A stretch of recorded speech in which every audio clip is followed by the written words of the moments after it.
یہ تو جوڈیشری کی، لیکن کیوں پولیٹیسائز چیزیں ہوئی ہیں؟ ظاہر ہے ہر چیز کی ابتدا جو ہے وہ تحریک انصاف کے ساتھ ہی ہوتی ہے، اور بدقسمتی سے یہ ہے، تو کیوں پولیٹیسائز ہوئی ہے جوڈیشری؟ کیا وجہ آپ کو لگتی ہے اس پہ؟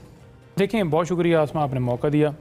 پہلی بات تو یہ ہے کہ جو اس وقت 26ویں ترمیم کی گئی اس عمران خان کو جیل میں رکھنا اور جو فسطائیت ہے پاکستان کے اندر، یعنی قانون اور آئین کی دھجیاں جس طرح اڑائی جا رہا ہے، جس طرح بنیادی انسانی حقوق ہیں، اس کا تسلسل جاری رہے۔ اب اس کے لیے آپ سپریم کورٹ سے لے کر آپ نیچے جوڈیشری تک دیکھ لیں تو من مرضی کے ججز ہر جگہ پر بیٹھے ہوئے ہیں۔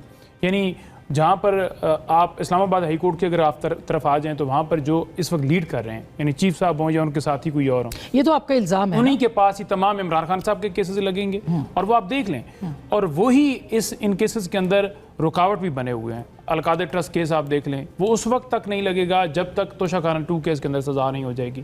تو یہ پوری دنیا نہیں دیکھ رہی، وہاں آپ کے ساتھی ججز سپریم کورٹ کو لیٹر لکھ رہے ہیں کہ پاکستان میں جو صورتحال ہے، ہمیں جس مسائل سے ہمیں دوچار ہے، جو ہمیں ہراسمنٹ کی جا رہی ہے، جو ہمارے بھائی کو اٹھایا گیا ہے، جو ہمارے اوپر پریشر ہے، اس کے اوپر سپریم کورٹ آپ نوٹس لیں۔ لیکن سپریم کورٹ نے کیوں نہیں نوٹس لیا؟ کیونکہ وہاں بھی اپنی مرضی کا سیٹ اپ بٹھا کے وہاں ایک وہ مرضی کا تو نہیں، وہ تو پارلیمنٹ نے ایک ترمیم کی ہے جس کے اندر پوری طرح سے پی ٹی آئی شریک تھی۔ نہیں جیلی سر، آپ پی ٹی آئی اس میں شریک تھی، ہم نے اس کو ہم نے ووٹ نہیں دیا، ووٹ نہیں کیا تھا، آپ نے ایبسٹین کیا تھا، مگر آپ نے اس کی تجاویز کہ بڑی تباہی سے بچایا جا سکے۔ اس وقت عمران خان سے ملاقاتیں محدود تو کیا آپ لوگوں کی تجاویز اس میں عمران خان صاحب تجاویز کی حد تک بھی نہ کہتے کہ آپ کے تجاویز بھی جا کر، مگر تجاویز تو تھیں اس میں، نہیں تجاویز اس حد تک تھیں کہ بڑی تباہی بچ سکے۔ ہم نے اس کو نہیں انڈورس کیا، اس آئین کو نہیں انڈورس کیا۔ سر، مولانا فضل الرحمان صاحب آن دا ریکارڈ ہیں۔ اب دیکھیں، نہیں، مولانا صاحب نے جو آن ریکارڈ بات کی، انہوں نے بھی یہ کہا کہ ہمارے کس طرح لوگوں کو اٹھایا جائے اور یہ ترمیم کر دیں گے، اس صورتحال کے اندر ہم جا کر ہم ان کو انڈورس کر رہے ہیں۔ تو آپ کو کون سی جوڈیشری چاہیے؟ یہ میں جاننا ہمیں چاہتا ہوں۔ آزاد جوڈیشری چاہیے، نہیں، آزاد ججز چاہیے۔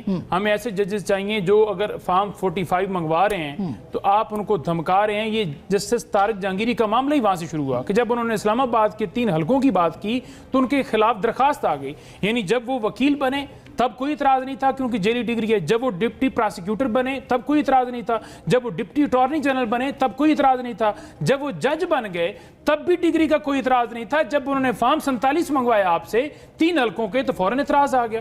تو یہ ساری دنیا دیکھ رہی ہے کہ کیا ہو رہا ہے۔ آپ ڈسٹرکٹ جوڈیشری کے اندر آپ چلے جائیں، آپ دیکھ لیں کہ انسداد دہشت گردی عدالتیں جس طرح وہ کام کر رہی ہیں کہ وہاں لوگوں کی ضمانتیں جاتی ہیں، ان کو لٹکا دیا جاتا ہے اور بے گناہ لوگوں کو جوڈیشل کیا جا رہا ہے، ان کے ساتھ زیادتی کی جا رہی ہے، بنیادی حقوق سلب ہے۔ ٹھیک بات